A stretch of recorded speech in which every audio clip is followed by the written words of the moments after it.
Welcome to Popalong RC. Today we're going to be looking at the humble, awesome, amazing Tamiya M03.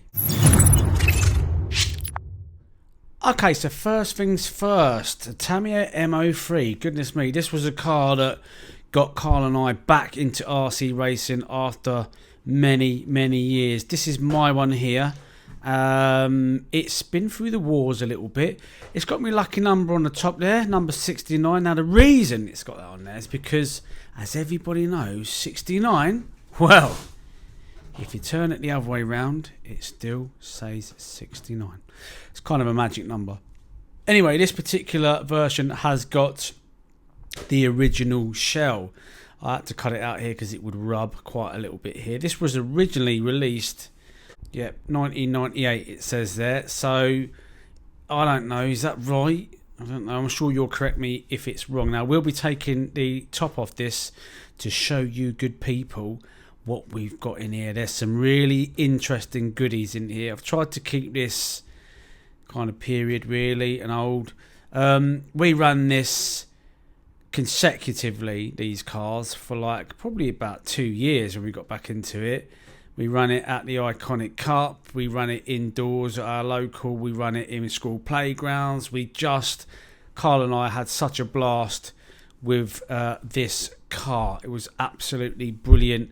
And as with anything, you start off nice and basic, and then of course you get a little bit more drawn into the hobby and start hopping things up. The beauty about this particular class when we first started is that there's nothing you can do to it to make it any quicker, apart from kind of gumming the front diff up or shimming the diff, making sure it pulls around corners a bit better and putting in decent bearings, but that's about as far as it goes really.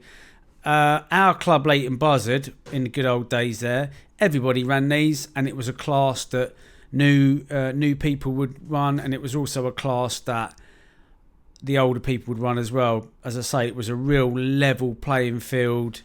And we used to run... Actually, what motors did we use? I think it could well be a... I can't remember. I think it... Now, correct me if I'm wrong here, peeps, but the old stock class, I think it did used to be 27 turn, like just a 540 motor. I think. I'm not actually too sure. Yeah, anyway. So some of the stickers, these were the earlier stickers that we did about 4 years ago. And we stuck them on here. And the Sundon is our local model shop. Right, so let's take the lid off this car, see what we've got here. Okay, there we go. A typical M03 chassis. The only hop-ups that I have on here are the racing shocks, which I think it's quite important to get decent shocks on any car really. If there's any hop-ups you're allowed to do, then shocks is a really good thing to do. We've got this added brace here, and there is a guy I don't know who he is, drop him in the comments, and he makes these things, and most of us who run at the Iconic will have these braces put in just to strengthen this bit up here, because the servo would move and do things like that. This is a Team Powers motor here. This is the Cup Racer, which we used to use. I believe that could be 17.5 turn or 17 turn, can't quite remember. So these were quite rapid little cars, to be quite honest. Of course, the Tamiya unfortunately haven't re-released this chassis, so if there's anybody from Tamiya watching, I think I speak on behalf of a lot of people, please re-release this chassis. They've released the MB01, which, if you haven't seen our video on that, please watch it. I'm not really going to say too much about the MB01 because you need to watch the video to find out what that car is actually like. But believe me when I say it's nothing, and I mean nothing like this. The beauty about this car is you could put a brace in here and extend the chassis and make it longer, and for big, wide sweeping kind of tracks, it was a really good thing to do.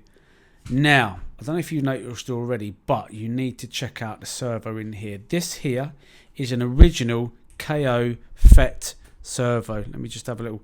I'll see if I can get you in there to have a little look here. Now, that is circa 19... Oh, man. I don't know. I got it for my birthday when I was about 15. Put it no, Christmas. It was for Christmas. It's very, very old. If you know when these first come out, put it in the comments below. I can't remember. And it used to take a separate power feed. If you look here, there's like a little capacitor type thing here, and it used to take a separate power feed just to feed. That was when KO used to make good stuff. I've since had a KO servo which was absolute toilet, rubbish, didn't last too long at all, and it kept stopping and it was glitching and it was a pile of junk. But this has definitely stood the test of time. We used to use tyres called M grips when we raced indoors, and you was only allowed M grips or S grips. M stood for medium, S for soft. And those are the tyres that we used to use back in the day. None of this Rush stuff here and all that. The ESC that I did used to use is not this one. This is actually an FTX. It's an E-Tronics one, I think, out of an FTX car, just slung in there just for one of the iconic rounds. But just a really, really cool car. People don't tend to run them indoors anymore because there's different options, and quite frankly, you wouldn't want to break this because spares are really, really hard to come by. A lot of the guys running in the iconic Cup series will I undoubtedly be 3D printing stuff these days and buying up stuff on eBay and stuff just to keep these cars on the road. So there we are, a much loved chassis for any Tamiya lover out there. Yeah, it's a front wheel drive car, obviously. It's a fronty, the early fronties. But yeah, so much fun was had using this. Now, if you've got any experience using these or any funny stories, please put the comments down below, because I think I speak, as I said, for a lot of people. This is a great chassis. Now, I have got something to show you, so I'm just going to put this to the side and show you something really quite special. Okay, I've got a copy of Radio Control Car Racer magazine here, and I need to show you something. This is the first time Carl and I was actually in a magazine, believe it or not, and this was July 2012. Okay, so let's have a quick look in here. So I've put an old napkin in there just to keep the page. Okay, so here we go. This was Leighton Buzzard. Let me stand up a little bit. Leighton Buzzard RC Club, and it was a mini endurance race. These guys here, the Banwells, and the guy on the left there's my brother, and that car in the picture, one of them is actually that car there. The other one I stupidly sold. It was like I say, it was an endurance race, and Joe Brown here, I think he had something to do with the magazine at the time. He was a good guy, really good racer as well, and I know he had something to do with Tamiya, and he was showcasing a few of these here, these cars here. I don't know what they are. I mean, it will say in here if I read it and whatnot. We actually we called ourselves Cool Kids. We ended up third on the day, and there was 4 of us that ran. There was Carl, myself, and this young Banwell here. I think it was Oliver, is it? I can't remember. And he had his older brother as well. But really, really cool times. And then if we turn the page here, there's a few familiar faces on this one as well. We got there you go. How about these chaps here? Some of you will recognise this guy. If you're a touring car guy, you will recognise Dave Ringsall there. Adam Smith, another great driver. Be nice to see him getting out and about, having a go again, because he was really super good, and they were all good, and it was just great fun. And we look over here, and here you will see a very beardless Cole, and I am there as well. And then Mr. Hampson here, the legend that is Mr. Hampson, is also there in the back. And it was such a great event. And you bought the car in, there's the track there. You bought the car in and you just basically changed transponder. We used the club transponders at the time, and if you remember back in the day, anybody you raced, they were quite big. They were like great big square things, and you used to just stick them to the shell.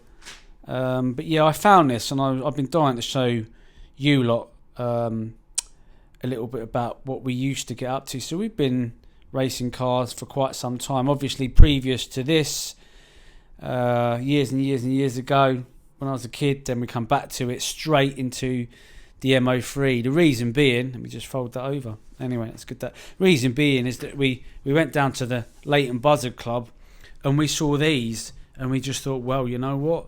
That looks like a really good kind of dip your toe in the water kind of class that we got involved with. I actually bought my one brand new, which you can no longer get. So if you see any Tamiya M03s on, I was going to say Facebook Marketplace is probably a good place to get them these days. Certainly eBay, and if they're going for a good price, pick it up. They hold their value. People are always after these chassis now.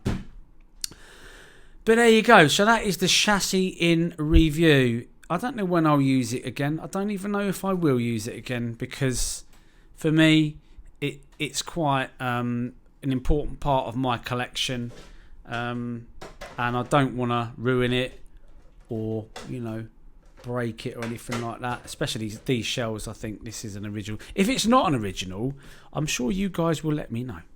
It's got my name on the back just in case I forget my own name, so that is on there.